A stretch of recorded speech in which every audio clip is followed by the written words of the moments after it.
કયા વર્ષ સુધીમાં શૂન્ય ઉત્સર્જન ઝીરો એમિશન હાંસલ કરવાનો પ્રતિબદ્ધ છે? તો ભારતની જે તમે પંચામૃત વિશે જાણતા હશો તમને તરત ખબર હશે કે ભાઈ આપણે જે છે નેટ ઝીરો એમિશન્સ કરવાનું છે, શૂન્ય ઉત્સર્જન જે છે એનો ટાર્ગેટ 2070 સુધીનો છે. બીજો ક્વેશ્ચન આના પરથી જ છે કે ભાઈ COP26 ગ્લાસ્કો ખાતે ભારતે કયા વર્ષ સુધીમાં તેના ઉર્જા વપરાશને 50% સુધી કાર્બન રહિત એટલે કે ડીકાર્બનાઇઝ કરવાની જાહેરાત કરી છે? તો આપણે પંચામૃતમાં જે છે 5 ટાર્ગેટમાં એક 2070નો ટાર્ગેટ છે, બાકીના 4 ટાર્ગેટ 2030ના છે અને એટલા માટે આનો ટાર્ગેટ આપણો 2030નો છે. તો પંચામૃતમાં આપણે 5 ટાર્ગેટ રાખ્યા છે કે પહેલા તો 2030 સુધીમાં 500 ગીગાવોટ જે છે બિન અશ્મિભૂત ઉર્જા આપણે પેદા કરવી. પછી 2030 સુધીમાં આપણી 50% ઉર્જા જરૂરિયાત જે છે આ નવીનીકરણીય ઉર્જામાંથી પ્રાપ્ત કરવી.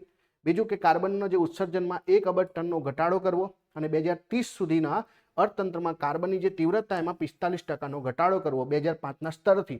અને છેલ્લું આપણે નેટ ઝીરો એમિશન જે છે 2070નો ટાર્ગેટ છે. આ ખાસ પંચામૃત તમારે યાદ રાખવાનું છે, ગ્લાસ્કો ખાતે આ યાદ રાખવાનું છે.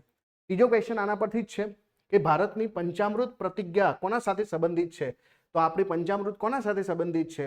તો એ જે છે આપણી કોના સાથે? આબોહવા પરિવર્તન સામેની લડાઈના ભાગરૂપે છે. કોની સામે?